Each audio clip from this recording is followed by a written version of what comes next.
Welcome, ladies and gentlemen, to the Ospreys Eyrie, where tonight we'll be discussing the Benetton result. We'll be going through the block review and having a small amount of Wales chat to go forward. Enjoy.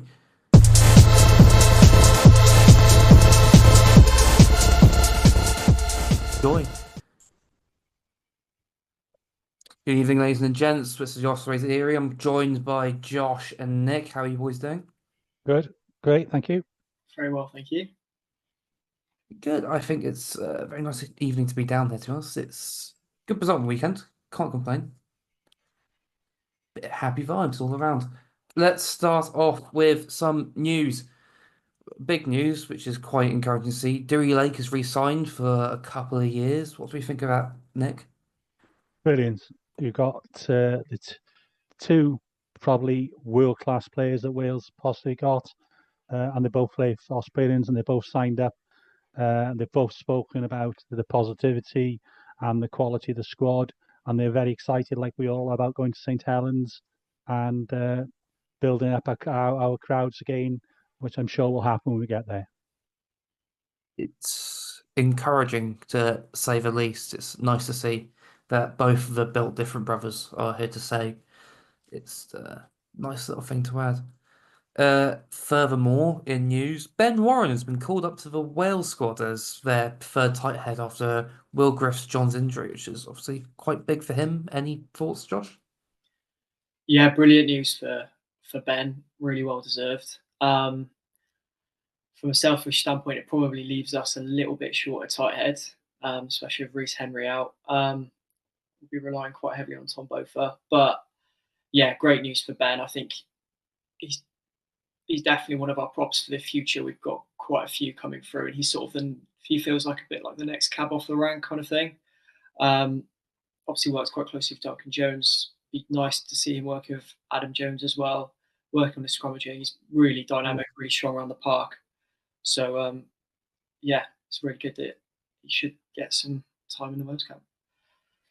Just be pleased from him with days. But some very strong performances this season. You can't say he doesn't deserve it.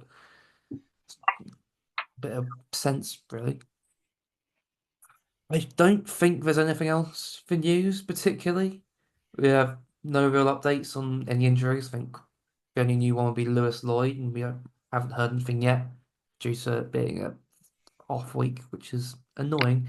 Didn't look great on Saturday, but also it looks like it just been a bit of cramp.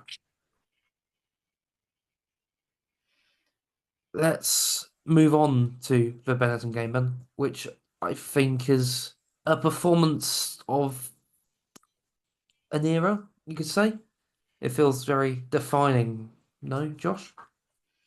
Yeah, agreed. I think it's sort of the big statement performance under Mark Jones for me. Yeah, seriously impressive. I think against really strong Benetton team. I know they were missing their Italian internationals, but you still had players like Tom Scagio. You had obviously the Argentinian hooker, whose name escapes me, but Augustine Krieger, that's it. Albanoz, you had a World Cup winner in Factoa. It's, Rhino Smith at fullback, who I hear is basically the South African equivalent of Dan Evans. Really good club player, not quite international level, but yeah, unreal performance against a really strong Benetton side. Obviously under pressure, really managed to ride that out, and yeah, seriously impressive. Can I just ask you two? Did you think it was? Did you think they had scored a try, or did you think of the correct decision? For me, definite try. I thought it looked like it was. I mean, I'll take it, but yeah, it looked like ball down for me. How about you? I could see it being given on a different day. I just think it hits whoever the defender that comes off his leg and it just slips out of his hand as he's trying to rush it down, which is probably why we get it. I don't think you complain I because don't think we could have complained either way. Really, it was inconclusive the way I looked at it. But as you say, Josh, if they'd have given it, I wouldn't have had any complaints either. I was going to say it doesn't look like the same thing that they'd normally disallow because it's not really clear and obvious. But No. No, definitely. Great intervention, even so, by Will Spencer to knock it out of his hand at all. And I think he Yeah. gave away the penalty beforehand to give them the 5 metre line out. So I think it Yeah, might have been one of those where you give up the field position, you want to hopefully rectify the issue, which, to be fair, he did. Yeah, brilliant defensive effort. it's a brilliant defensive effort all round in the end. I don't have the stats on me, but obviously I think there's maybe 2, 3 line breaks I can remember, if that. It's just an all round godly performance. Any standouts for you two in particular? I thought it was an excellent performance. I temper that a little bit, but I thought I was disappointed in Benetton. I totally agree, and we discussed it last week. On paper they were a very good team, despite not having all their internationals, but they were particularly disappointing. But you can only play the team that's put out in front of you, and we were superb. Again, a whole team, whole 23 performance. Obviously, I think we'll probably go into more detail about it, but we certainly show more ambition and attack. I don't remember sort of running the ball from our own 22 like we did, but it was also based on a really, as Zach alluded to, a really strong defence as well. It was really, really encouraging. Hopefully we'll talk about some players. I won't say anything about individuals, but there were some standout individual performances as well. Yeah, absolutely delighted, and to come away with that sort of win and to nil the opposition as well. Well, it was absolutely a fantastic night. Yeah, 100%. I think as well with Benetton obviously not playing that well. I think it might have been an element of they obviously beat La Rochelle the week before, and it's quite hard to really back up that sort of high level performance. It's that classic with England in 2019 where they obviously hammered New Zealand in the semi final, and then they had a massive come down against South Africa then in the final. You often see it where teams come up with big performances and just can't quite back it up the following week emotionally. And I think missing Brex and Menoncello, who are obviously going to be big for Italy, I kind of see them as the glue in the midfield. And I didn't really think Benetton offered that much in attack. We looked really comfortable in defence. It didn't really look like they were going to make many line breaks or break us down, which credit to our defence, but also, they looked a little bit rudderless in attack, which is something you can probably say for us over the last couple of seasons. Yeah, you'd almost expect better from Benetton, especially if the lineup they put up. I mean, Albanos masterminded Argentina's attack in the Rugby Championship and he's performed 10 coming out of it. And they had a World Cup winning 13. Like, you'd expect them to be able to do something. But I think it's just really encouraging that despite playing a little more flashy rugby, we've still got a defensive solidity that seems so set in place, which is really quite nice. I did want to talk about some standout performances, mainly the man behind Nick's head in the young flowing locks and a blue Trabanos hat. Justin Tibrick was pretty good, wasn't he? It wasn't bad, was he? Yeah, and obviously his all-round game. You sometimes get fans of other regions saying, "Yeah, he's good ball in hand," but perhaps his defence or his turnovers aren't at the highest quality. Well, I think I counted 3 times he turned the ball over in the match himself, I remember. and he just rolled back the years, and the try, epitomised by the angle, the line he ran, and the offload he gave Cassandra for his try. There's not many forwards in world rugby who could have done that. 100%. I feel we've been so lucky and spoiled almost with sevens Ospreys over the years. If you look at sort of Marty Holler back in the Galacticos days, and then he sort of Tipperick took over the mantle. And I don't know how we've managed to keep hold of him this many years. Obviously, credit to Tipperick for sticking around because he would have had some serious offers. And then, Jack Morgan's kind of taken it on now as well. Just 3 unbelievable sevens. And I like the fact they've kind of overlapped a bit. So I'm thinking Marty Holler would have passed on some of his knowledge to Tipperick, and likewise Tipperick to Jack Morgan. Yeah. And you kind of got that conveyor belt of world-class sevens. And they'd get in probably most club sides in the world. Yeah. And hopefully now to Harry Deeves as well. I think he's the next one on the conveyor belt. 100%. I think it does worry me a little bit the amount of depth we do have in the back row, because someone like Harry Deves massively deserves to be playing regional rugby, but it's probably quite difficult to give him game time. So hopefully in this block of games we get to see a bit more of him, because I agree with you. I think he's another brilliant 7. But yeah, I think I tweeted something like, well, one more year for Tips, and he's definitely got it in him. But I think that's a really good point as well. That we've much as we'd love to see another year of Tips, and but we've got to think about developing Harry Dees, because fitness hopefully won't be an issue for Jack. So he's going to be away for Wales much of next year as well, with the autumn internationals and the Six Nations next year. So hopefully Harry Dees will be knocking, certainly getting plenty of gains and knocking on the international door as well in the near future. Oh, definitely. I love the fact Tips isn't willing to give up the baton. I heard Mark Jones say after the game that he's very, he likes bringing the young lads through, but he's not going to give them his shirt. They're going to have to earn it. No. Right, so I'm still thinking back to that game and thinking my one Justin Tipuric moment is after Ishachikwe made the break towards the end of the first half and Lewis Lloyd tied him down. The man who got the turnover the phase after was Tipuric, just there, taking on 2 Benetton ruck support, and just goes out immediately. But you could see the coach bit as well, was when Morgan Morse went over, didn't you?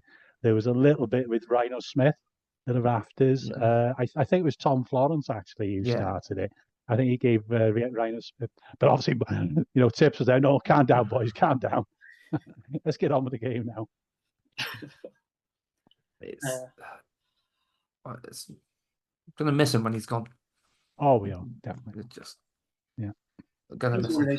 One of those players who sees the game in slow motion. It's kind of like the Matrix. He seems to be able to make decisions that much quicker than everyone else, even at that elite level. He's just such an intelligent player. Like you said, after that line break, he made that turnover on that second phase. It was almost, he thought one phase ahead. He went, okay, then we'll go here next. I'm going to get the turnover. Yeah. Unbelievable there. Who else did you think went well? Boshoff for me I think that was his, biggest performance he's put in for the Ospreys. Mark Jones was saying that he was quite disappointed to be left out of the Christmas derbies and not be more involved. Obviously, we've got Kieran and Owen, who are our usual centres. And I think the last couple of weeks, he's really put his hand up as not just a solid centre, but a centre who can make line breaks and kind of link the whole back line together. So, for me, that was Boshoff's best performance for us. He can't be far off being offered a 2 or 3 year contract, because my understanding he's out on loan to the end of the season like he was last year. But for me, he's definitely shown enough to warrant a contract in a position where we probably do need a further strengthening. 13. Hopefully, Tom Florence will come through. We've seen very little of Phil Cokasinga. Hopefully, he can get some fitness. But I'd be delighted if we sound Boshoff on a more permanent basis. He's had a really good game. I remember, I think it's after first try, just telling Abanos to get off him, which was funny. As in the lines he was running in support for Jack Walsh's first and second try, just a classic 13 line, which feels like not necessarily been missing, but he's such a balanced runner. A lot of the time, he just looks like he can glide through any hole at his best, and I think it's something that's going to be greatly missed if we can't keep hold of him. But God, I want to see him more this season. I do want to have another couple of shout outs to Garen Phillips, who once again looks like he could just tear through anything. Looks like a Reece Carey who can, scrummage, which is maybe what we need at the time. It's just a great backup to Gareth Thomas. He's really kicked on in the last few weeks, I think, which is just great for his development as a player. And once again, the Boiler House was on fire. Will Spencer and James Fender are on top form. I don't know how James Fender's going to avoid a Wales call-up in the next 6 months. Yeah, I think James Fender led the way on line-out takes as well. He's proven his worth there. And of course, look how many line-outs Tipuric wins as well. So, the line-out really solid. Uh, I thought Jack Walsh had a really good game as well, either as coming in as second receiver, running it back. He runs some really good lines, links up well with the rest. And I thought Kieran Williams had a very good game. We all know Kieran Williams' strengths, but I thought his passing game, which is perhaps not as often highlighted as a strength of his, was very good. I think it was the second try. He linked off the line out, and he put in a nice pass which allowed the break then from Boshoff. So yeah, he had a really really strong performance 1-15, which allowed us to win very comfortably and score 6 tries and get 5 points. I think a lot of those backs are really reaping the rewards of having Mark Jones. He seems to have a lot more freedom now. Don't get me wrong, I'm a huge fan of Toby Booth, and I think he definitely built the foundations that we're now, hopefully building on. But yeah, I think players like Jack Walsh are really seeing their strengths. He's always looked really sharp in open play, but I think his support lines he runs are really good as well. And he's got a really good turn of pace. Obviously came to us as more of a fly half, but I think he's really proving to be a really strong fullback. I was having a look at some of the stats earlier, and he was top in the game for meters gained with 116, and he's 6th in the league for meters gained, which for a fullback is really quite impressive because you'd think it'd be someone who'd carry a lot more. But yeah, he's looking really sharp, and he also made, I think, 3 clean line breaks. So again, top in that game for clean line breaks. So yeah, I was really impressed with Walsh, and he's keeping Nagy out of the team as well. He's a really good player. So we're starting to really look like we're building some depth. I think it's very encouraging. Walsh is looking like a sort of budget Hugo Keenan in that he's solid around the park and then occasionally pops in as first receiver and creates some magic, or at the end there just to finish off on a great support line. It just feels good. I'm sure if he keeps playing the way he is, he's not too far away from getting Australia call up. Yeah, I was going to ask that. What nationality is he? Because I wasn't sure if he's USA or Australia or. I think he's Australian qualified. Okay. I'll happily be corrected on that. I'd imagine if he was qualified to play for the Eagles, he'd be picked already. But yeah, well, because I think Australia could do a lot worse than have him at fullback. I think. Yeah. I mean, they do have Tom Wright, which is like, fair enough. Yeah, 100%. But yeah, get him in a squad, have a look at him because I think he's looked absolutely brilliant. I'd like to just highlight two really, what I noticed, two really nice pieces of skills, which, obviously we saw the Tipic offload, pass actually was, but I think it was the Ruben Morgan Williams pass to Jack Walsh for the first try. The fullback come up, and he just managed to get it right into Jack Walsh, just so the fullback might have intercepted, might have not, but the timing was absolutely perfect. And I think in setting up the last try, there was a nice pass from Tom Florence, who hadn't been long on, has been out a lot. That was a really nice little pass, which allowed Cassandre to go sort of round the houses, but set up the sort of ruck, which Hardy went over from. But so there were two, not big, huge, that's fantastic. But when you look back at them, they were really, really well executed pieces of skill under pressure, which allowed the other plays to develop and the tries to be scored. Yeah, I think as a game, it's maybe the best way we could have ended out a block, both physically and mentally. Just going up and up and up, it seems, since Mark Jones took over, which is only a good thing for things to come.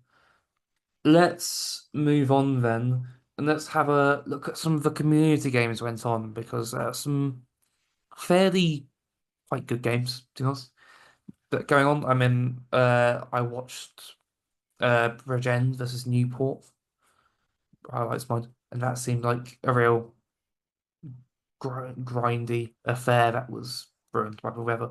But God, was it a good game? Is there anything else of note from the weekend, Nick? Yeah, that was an improved performance from Bridgend. They lost 14-17, but that was decent. Obviously, I think that was a rearranged league game.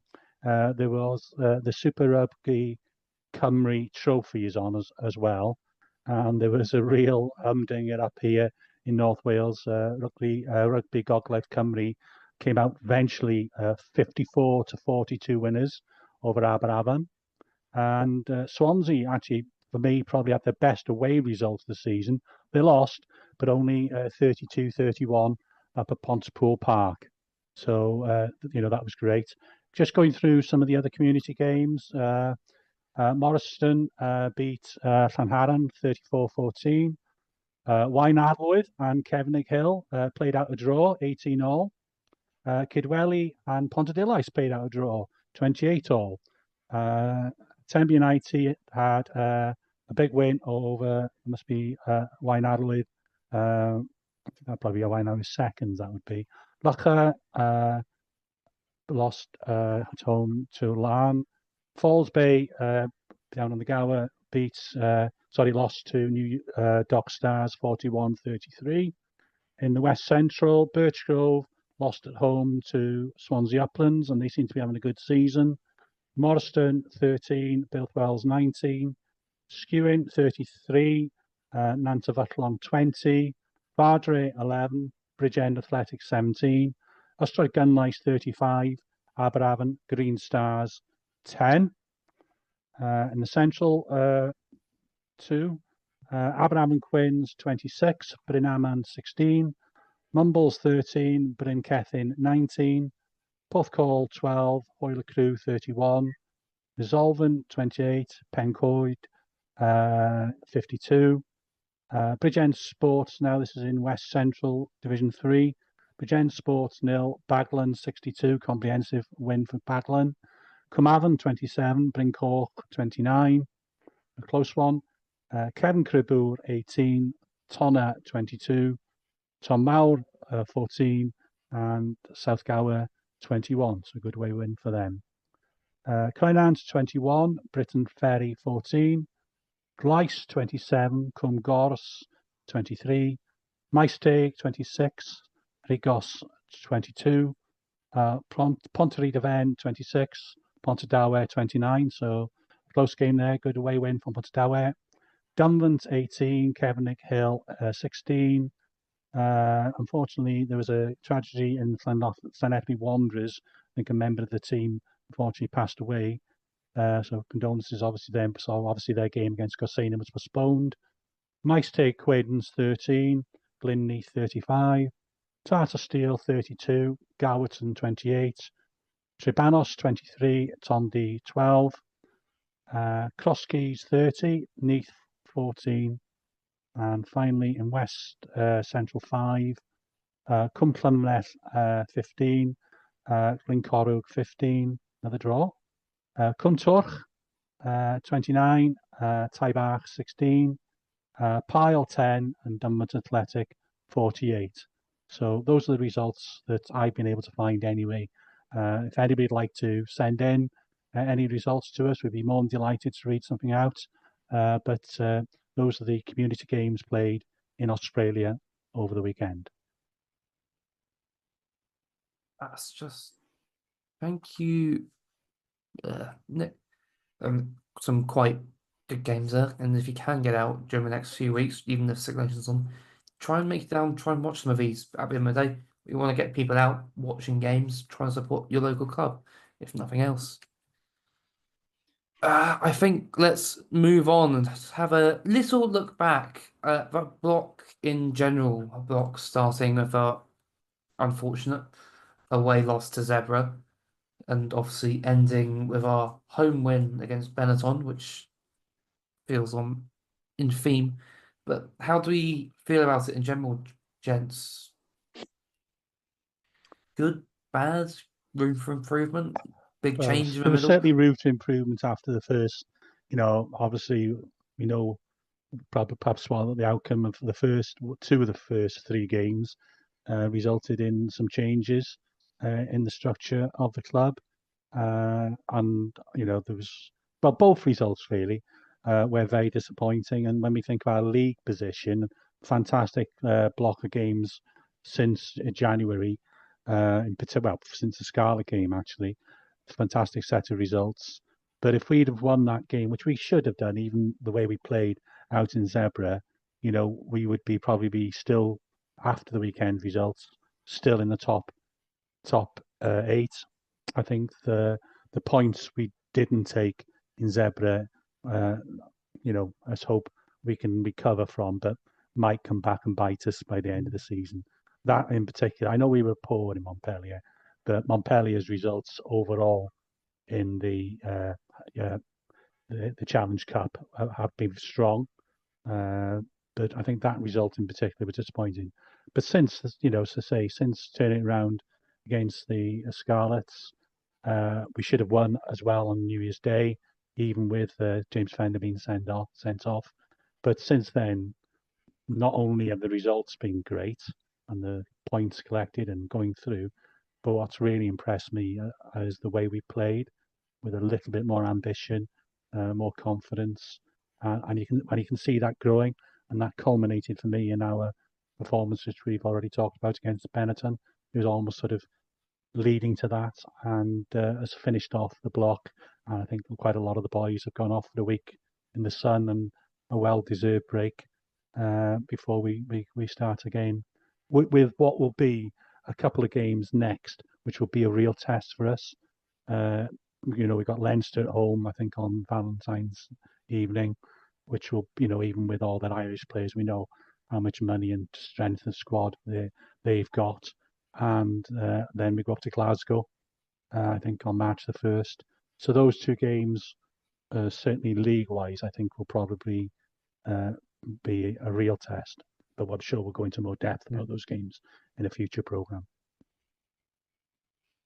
Yeah, I think it's a nice piece of, it shows a change. It's nice to see us playing some slightly more attractive rugby, if nothing else, than to disparage the cries of we can only maul it from Cardiff and Scarlets fans. It's nice to be able to shut them up by not only getting good results against them, home and away, but also playing some of the most attractive rugby in the league as of late. Some of the tries, the last 2 tries we scored against Pau, both started in our own 22, which feels really quite strange to say. It shows a really nice evolution. You can see it's really helping with the confidence of the players in general. Do you have any thoughts, Josh? Yeah, I think that this current block that we just finished now is you can almost split it into 2. I think you can almost split it into Toby Booth being the main man and then Mark Jones being the main man. I think Toby Booth did an amazing job of rebuilding the squad like he did. And as I said previously, building the foundations. But I think it's been proved time and time again, it doesn't really work to announce someone's leaving and still have them as the head coach, especially when you have the next coach also in the same team. And I think you can sometimes get a clash of styles, and that can lead to confusion. So full credit to the Ospreys management for making the decision to let's part ways with Toby a little bit early and let Mark move into the role sooner than he was due to. And you see the sort of turn in results from there. So after Montpellier, you had the Scarlets win, which was brilliant in the last play of the game. Obviously the Eston Hopkins try, it was an awesome result. And I agree with Nick that we probably could have won that Cardiff game. We were the better side, that is for sure. James Fender even with the James Fender red card, should we have taken a drop goal at the end? Probably, but I think that was more, 3 points. 2 points lost rather than 2 points gained in that game. That was one we probably should have won. And likewise, we obviously then went into Europe, good results in Europe. The Po result was obviously awesome. And then, the Benetton result, you've seen the squad really build and the style of play really build.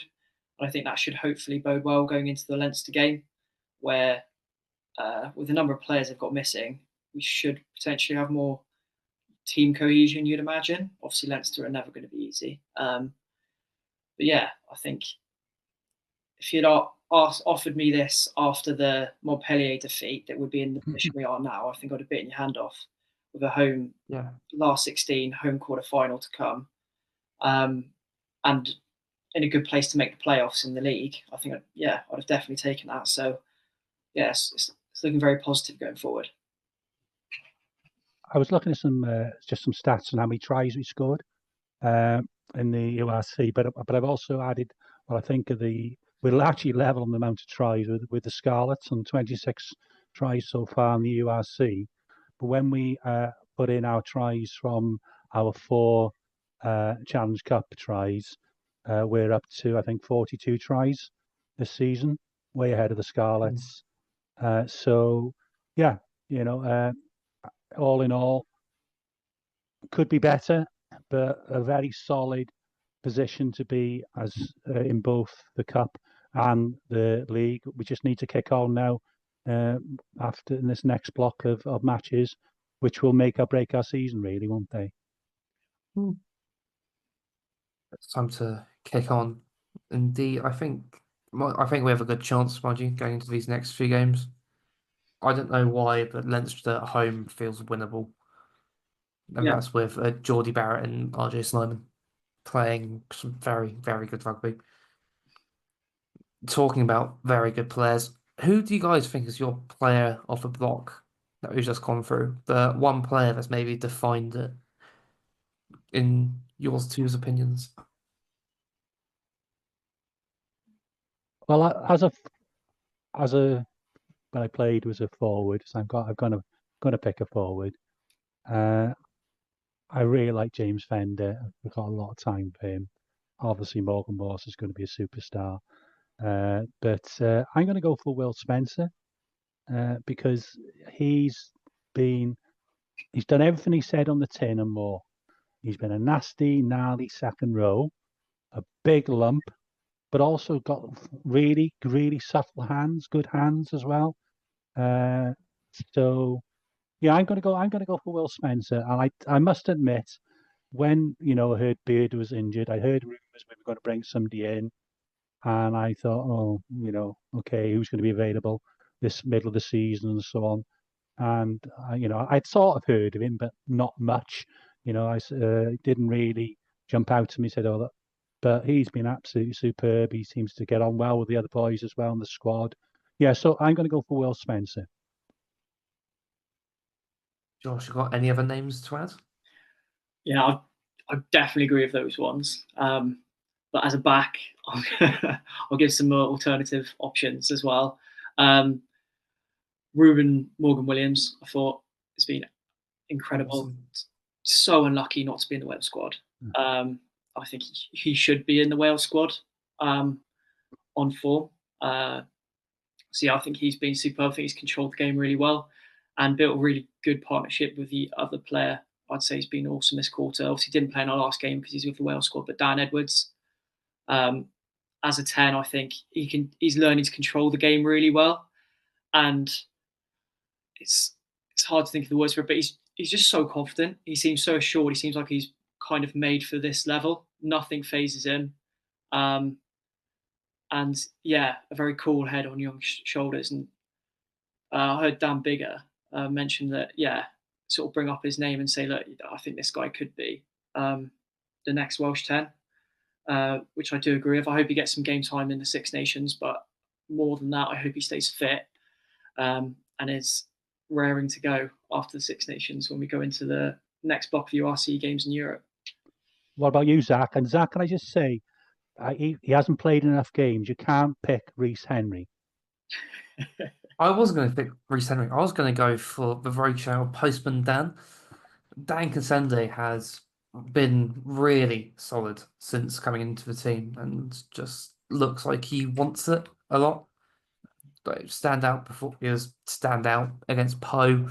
Has a really good game against Benetton as well, getting a pretty well deserved try. Maybe should have got a try assist at the end as well, but we'll book past it. I just think he's been one of our signs of the season alongside Will Spencer. Realistically, I think any of those names are good shouts, but realistically, overall, it probably has to be the main man, Dan Edwards, Star Boy, as he's known. He has been awesome, quite frankly. And I don't think there's anything this kid can't do going forward in an Osprey shirt. I think. Well, I don't know if he's so that's fair enough. You're the host, so you get to choose. But I know my partner was talking to his stepmom, Cardiff. We were at the Cardiff game, and she was saying how nervous his dad gets before the games when he's watching. And we saw his stepmom getting wet, but she was still smiling because they were there watching, weren't they? Obviously, they were there on Friday night, so I'm sure his father will be delighted with that decision, Josh and Zach. I think he'll be delighted until he realizes that he's probably going to be playing against Miafu on Friday night, which, like, Dan Edwards is only yay high. I just feel bad for him. He's going to get munched. Now, Miafu will have to catch him first, won't he? I think, as a 10, he'll duck and dive out the way. It'll be fine. We can hope. I would have picked Will Spencer, but I feel that's just nepotism. Oh yeah, you really. I do like the Cassandre shout as well, though. Yeah, no, he's been great. He reminds me a bit of remember Jeff Hassler? Yeah, Yeah, of course. Remember Jess Hassler. yeah, Just runs so hard, yeah. physical, really solid, Yeah. and just adds that extra physicality and aggressive edge. I love players like that. Just He's even scored a try where Tippett gives a lovely pass to him and everything. Exactly. On a similar vein, what would your guys' moment of the block be? You go first, Josh. Oh, it's got to be the Iestyn Hopkins try. Last play of the game against the Scarlets. Yeah, that one for me. I felt like at that point I didn't have much hope going into the Derby games, and we had quite a few injuries. And it was going into the game, I was thinking we're right up against this. This is a strong Scarlets team, built off a lot of non-Welsh qualified players, and I was like, we're going to be right up against it here. But to get that, to score that try at the end, I just think, it's really, we built off the momentum from that win. So the Iestyn Hopkins try for me. I'll go. I think we discussed it last week with Morgan Morse at the end of the match in Po, where he got the ball came to him, and he was running back to our try line, and everybody was sort of like just looking at him, going, "What the hell are you doing, Morgan?" and he just kicked it dead behind the try line. So that I just thought it was clever, knowledgeable about the game, but also funny. So I think that was my moment of the little block. I think they're both pretty good. I'm not going to complain being I can't really name one better. I think my suggestion would have been Luke Davis's try in POW, because that try itself was awesome. But mainly the double intercept of Cassandre offloading into Jason Leonard or whoever the POW scrum half, ex-England. Yeah, whatever. Dan Robson, and then Dan Robson just throwing it straight back into the hands of Jack Morgan. Yeah, that was. And us going on to score for next phase was very funny and felt very good. I think realistically it has to be Iestyn Hopkins. I'm sorry, Nick. It's not famous. No, it's not. It's Iestyn Hopkins. Any result over the Scarlets, I'm more than happy to. Last minute winner against the Scarlets. I'll take that anytime. I can just imagine Lee's face watching it.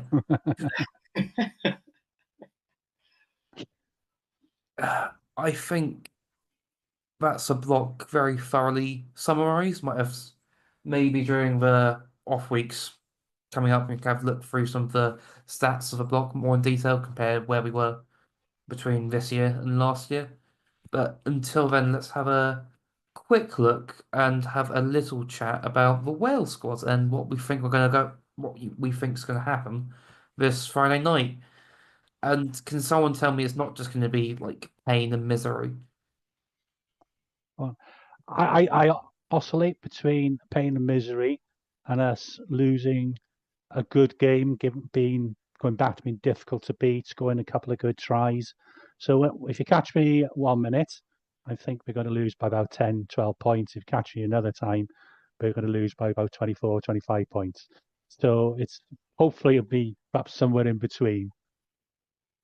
Yeah, I think we're quite fortunate that they've got a few injuries with I think Flamand's out, Olivon's out, Peno's out, Ficou's out. But it's France. They've got so much depth. It's like Leinster. The next person will come in and be unreal. So yeah, it's going to be really, really tough, especially just physically up front. I think if we can potentially target their line out, because they tend to go for a really heavy, thick set second rows that aren't the easiest to lift. It's a shame we don't have Beard, because I think Beard would have been excellent at stealing line out. But I think Teddy Williams is doing quite well stats wise. I think Teddy Williams has the most line-out steals in URC this season, which is obviously very good. Yeah, I hope. Yeah, in which case I hope he gets a look in. I've got a feeling they'll go for Rowlands with Daft Jenkins, but I think I would like Teddy Williams to get a start, especially since Rowlands wasn't his best in the autumn, and maybe put Rowlands on the bench, a bit of experience to come on. Just because I think that line out is a potential area we can target. Yeah, I think it's a big game this for a lad who is from Australia, and David Jenkins. You know, he's got to take on the Adam Beard role. He's got to lead that line out. We've heard a lot about what a great player he is. For me, he's only being a good player. He's a hard-working, puts in a huge amount of effort. You know, even before he was injured. So this is about the time now. He's got late teens of caps, I think. Moving up towards 20. So he's not a youngster in international terms anymore. A young man. But we really do need him to stand up and show that he has got true international class as a second row, especially in Adam Beard's absence. Certainly. I do have other hopes for Ospreylians. I really hope Dan Edwards gets a look in. I think if any game, I think France is maybe one he's best suited to, ironically. Where against their defense is going to be not as it is, they're missing their defensive captain. And he's going to be playing, hopefully, with Graham Watkin outside him. It can only just go well, given that based off what we know about Gatland, which is not much, but his love of Joe Roberts and how well Roberts and Watkin worked last Six Nations against France, I can't see him differing in any way at all. Yeah, I agree. I think he'll probably go for Ben Thomas at 10, won't he? But yeah, I'd like to see Dan Edwards. I think, especially if we're not getting front football and we need a game controller. I think he's shown for Ospreys, even when our pack maybe hasn't been as dominant, he has that game control. But I'd like to see Dan Edwards get a run out. But it kind of frustrates me a little bit that he hasn't called up someone like Tom Botha. I know he's in his 30s now, but I just think it makes a massive difference to a young 10 in a backline when you can at least have parity at scrum time. It's really hard to make an impact in the game if you're not having that parity and you're constantly going backwards every set piece.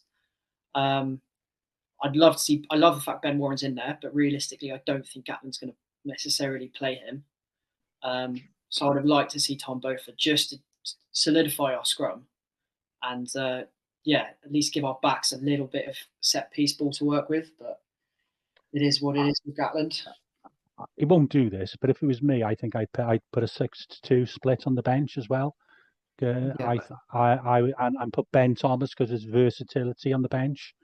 I'd start Dan, all or nothing, and be brave both in how we play the game, but also when we have penalties.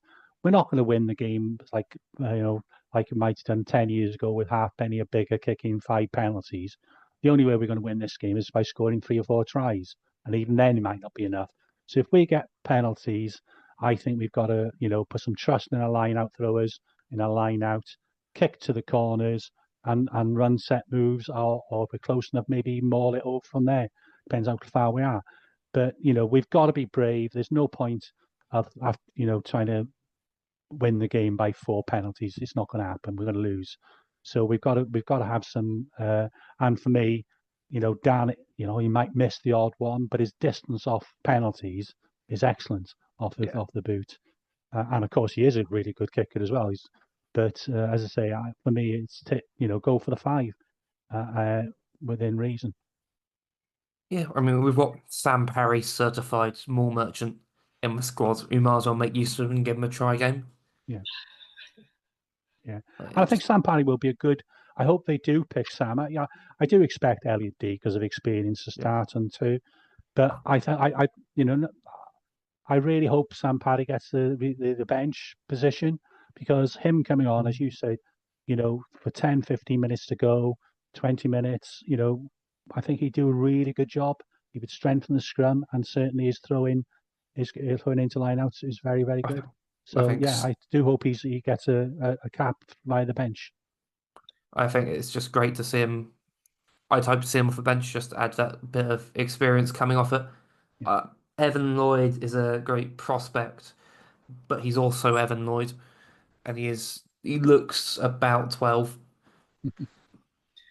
And it's not the most convincing, and it's not necessarily who you want coming on to try and win a tight game in the Parc des Princes. Yeah. Agreed. I think the other thing Sam Parry offers is a breakdown threat. And I think, especially when the game opens up in France, I'd like to have that extra jackal threat on the field. And obviously his arrows are rock solid. So if you got a 5-meter line out in the dying minutes, he's the man you want throwing it in. So yeah, I like the idea of having Sam Parry on the bench. But I do think Gatlin will probably end up going for Evan Lloyd because it's Gatlin.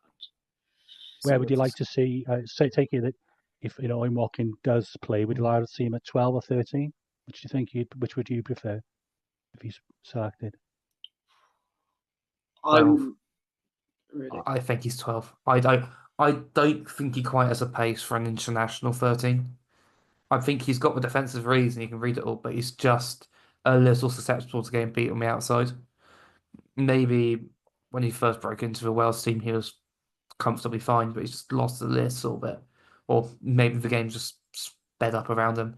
As you see all of these wing converts getting to 13, you're only these George Norths. So to be fair, he's also played his best rugby for Wales at 12, pretty comfortably, as probably the one man in the squad who can both mix up the Gatland's game style and still has a very nice set of hands on him. Maybe it's like him and Eddie James would be my 2 12s in the squad, and then Joe Roberts and Tompkins, the 2 13s. Yeah, I wouldn't mind seeing an Eddie James and Watkin partnership, though, if I'm honest. I think you can defend with Eddie James at 13 and attack with Owen Watkin at 13 and use Eddie James as the ball player. Like, my worry with Watkin is his distribution's good, but I don't necessarily see him putting in passes flat to the line like I do Eddie James. I think Eddie James is really quality at that, putting runners through really tight to the line. But yeah, as you say, I do understand defensively he's probably not the quickest, so potentially he could defend at 12 and attack at 13. I think the team's out tomorrow, isn't it? Yeah. I'm fully expecting to see Ben Thomas with Nick Tompkins outside of knowing Gatland. Just fuck you. Yeah. Sad. Right. I think there's one last thing. Is there a score prediction? Anyone want to be brave and put some numbers out there? 38-16 to Wales.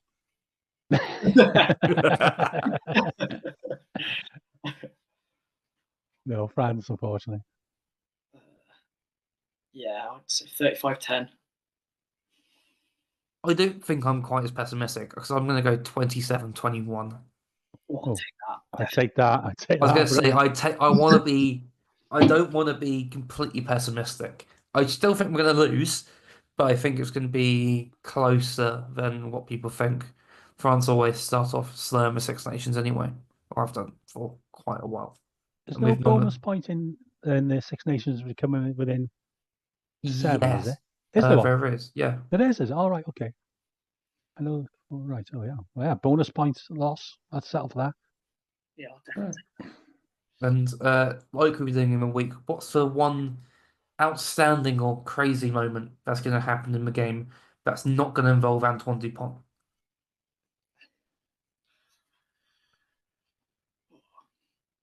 It's not crazy because it's probably very likely to happen.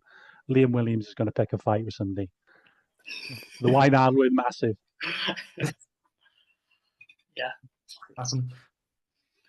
I don't see him lamping someone, but I see him getting in the face of a Miafu Oh and yeah, just like squaring up. there's going to be an instance involving Liam Williams. Anything for you, Josh? It's not really that crazy, but maybe I think Dan Edwards will score more than one drop goal. I think he'll come on, and I think he will, knock over 2 drop goals at least.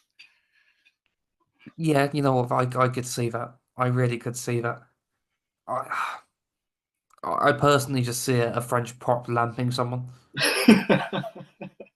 I could see Wainwright getting clattered again, like he did in 2019. I wouldn't want to get hit by Antonio. It's not going to be Antonio though, is it? He's too well behaved. Antonio's loads the rules. I just think something very French is going to happen. It's just something. A red card if they want to get some. Well, they only bloody sends off for 20 minutes anyway. But I haven't got time to discuss that tonight, have we? Yeah. But yeah, maybe a red card for one of the French. Yeah, that would certainly make it interesting. I think with that, it's time to close out the Ospreys Eyrie for this week.